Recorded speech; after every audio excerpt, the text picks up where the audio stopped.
So I had written Alex to put the clothes away in massive writing, and that was too passive aggressive. But that's fine. They've been there 4 fucking weeks. 4 weeks they've been there. 4 weeks. Sorry, can I just give a quick update? Yes. We are less than 24 hours into isolation for the week. Will I make it to the end of the week? Not if you don't put those fucking clothes away.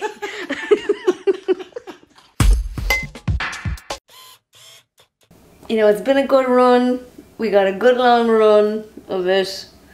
And now it's our turn. We did have a final. We did have a tag rugby final this week, which is obviously out the window.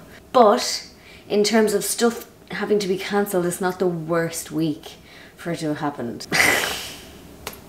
My throat was sore this morning waking up, but I presume it was from all the screaming and shouting last night. The outside of my throat doesn't feel swollen, but my throat feels really like full. Like I feel like my neck is huge, but it isn't when I touch it. That's pretty much it. It just feels like a head cold. So Alex will be working from home now for the week. Current advice in Ireland is that if you get a positive antigen test, you need to isolate for 7 days or wear a medical grade mask if you have to be around people. Now we don't have to be around people, so we're staying home. Alex going to work from home. Yeah, we're just going to annoy the shit out of each other next week.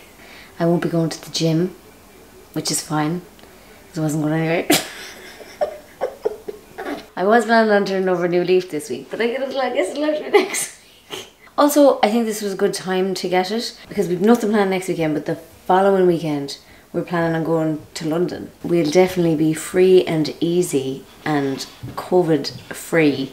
And we'll be fucking immune, because we'll have just had it as well. So we'll be like spitting in people's mouths.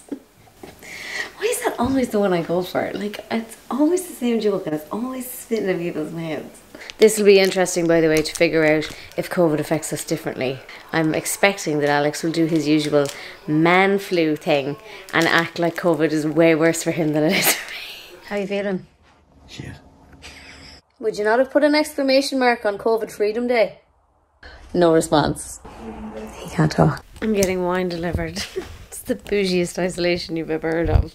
And I'm coming downstairs with my ID because I'm going to have to like put my ID up to the glass door. Why are we not speaking? Why are we not speaking? Alex? Where the fuck did you go? Alex? Minnie, where's Alex? Is he trying to hide and frighten me? Where is he? Alex!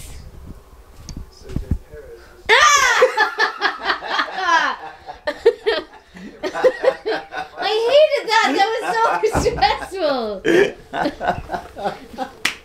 Oh, it's your turn to make the tea. Why aren't you talking to me? Because you got yourself a beer takeaway and didn't get me one. Nor did you even offer it. I thought you had enough beer. Oh.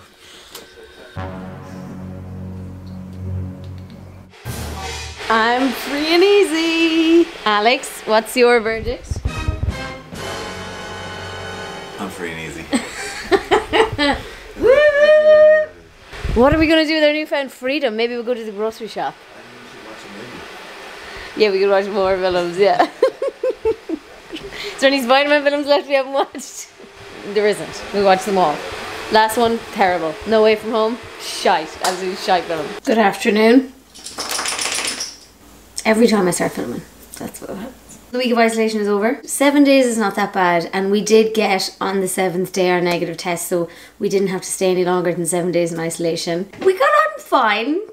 It was fine, but for the most part it was good to get a break, because ever since all the restrictions have lifted and life has come back, it's been really busy. So it was actually kind of nice to just not do anything for a week. Obviously it kind of sucked that we lost the final while we were stuck at home in our house, but it could have been a lot worse. On the last vlog where I talked about the fact that we got COVID, I had a lot of anti-vaxxers on that, and fuck off. With all due respect, fuck off my channel. I wanted to share what our symptoms of COVID were. I won't speak for Alex, but he definitely didn't do the whole, oh, I've got men COVID. So that's how you know it wasn't that bad. For me, before we tested positive, I did have a sore throat.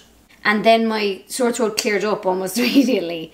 During the week that we were in isolation, my biggest symptom was a runny nose. But I mean, like, I almost went through all the toilet paper in the house runny. Like, it wouldn't stop. Like, we couldn't go to the pharmacy to get anything to make it stop, and I couldn't Deliveroo anything because they don't Deliveroo stuff from the chemist.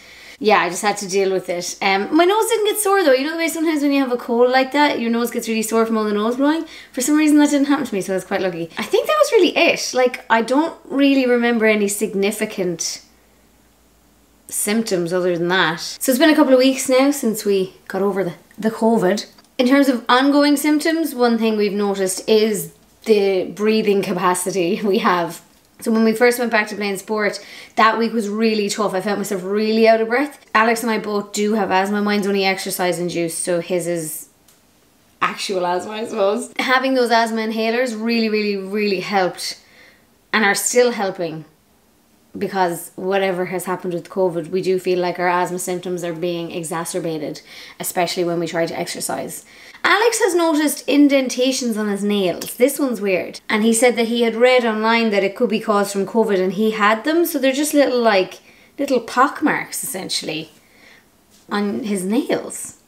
Real weird. That's a real weird one that we think that we've noticed. So that was pretty much all the symptoms we've noticed. Now, obviously the breath one ongoing is a pain in the hoop. But in terms of the week that we had COVID, I feel like we got off quite lightly. And before the anti-vaxxers come in, we got off quite lightly because we have the vax. Jesus Christ. I think we both might have had a day at the start where we felt really tired, but see, again, you're coming into, was that a hangover? Was that COVID? Was it a cove-hangover?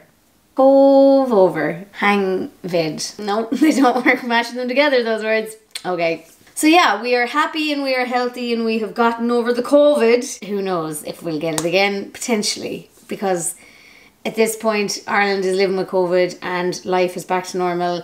And you know what? Fuck it. I'm happy about it. I've got my vaccines. I'm happy to take the risk. I just make sure that I get a negative antigen if I want to go near me dad, to make sure my dad's safe. I need to show you this dog. Here's the dog. She wants to go outside to bark. She doesn't need to go to the bathroom. She's been outside 4 times today. So she's not going out because I know for a fact she's going to bark if I let her out. I'm not falling for it. I'm not falling for it. I fell for it twice already today. It's not happening. You don't need to go to the toilet. You just want to bark. So it's not happening. One thing about isolation is that I didn't get to do a huge amount of streaming because we were in the house all the time together. So now that he's back out of the house, I'm back to streaming on Twitch. If you want to join me on Twitch, link is down below in the description. Thanks to my patrons for supporting us through this time. Patreon helps me keep the lights on, helps me keep creating content full time. Please consider becoming a patron, and you can also unlock extra content, Patreon only live streams, merch discount, exclusive merch, and a free digital download of my card game and my upcoming book. I say upcoming, but like I really need to sit down and finish writing it. Check out the video of how we got COVID, gallivanting around Ireland. And I'll see you in the next one. Slán, slán.